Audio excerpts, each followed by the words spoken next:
90കളിലെ കുട്ടികളെ ഉറക്കാനും ഭക്ഷണം കഴിപ്പിക്കാനും ഒരു മുത്തശ്ശി കഥ പോലെ കേട്ട സുമതി വളവ് വർഷങ്ങൾക്കിപ്പുറം ഒരു സിനിമയായി എത്തുമ്പോൾ പ്രേക്ഷകർക്ക് ആകാംക്ഷയേറുമല്ലേ.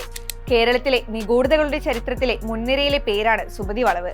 നിരവധി അഭ്യൂഹങ്ങളും ഇതിനെ ചുറ്റിപ്പറ്റി പ്രചാരത്തിലുണ്ട്. സുമതി വളവ് എന്ന പേര് കേൾക്കുമ്പോൾ തന്നെ ആളുകളുടെ മനസ്സിൽ ഒരു ചിന്ത തോന്നാം, ഈ പേര് എങ്ങനെ വന്നുവെന്ന്.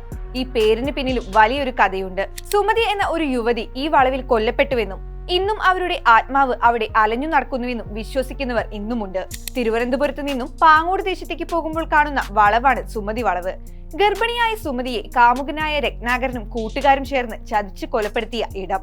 1953 ജനുവരി 27 നടന്ന സംഭവത്തിന്റെ സത്യാവസ്ഥ ഇന്നും ജനങ്ങൾക്ക് അറിയില്ലെന്നത് മറ്റൊരു യാഥാർത്ഥ്യമാണ്. സുമതി വളവ് എന്ന സിനിമ സംഭവിക്കാൻ കാരണം പാലോടുള്ള യഥാർത്ഥ സുമതി വളവ് തന്നെയാണ്. എന്നാൽ അവിടെ നടന്ന സംഭവത്തിന്റെ പിന്നാമ്പുറ കഥകൾ ഒന്നും തന്നെ സിനിമയിൽ എടുത്തിട്ടുമില്ല. ഒരു സാങ്കല്പിക ഗ്രാമത്തിലാണ് കഥയെ പ്ലേസ് ചെയ്യുന്നത്.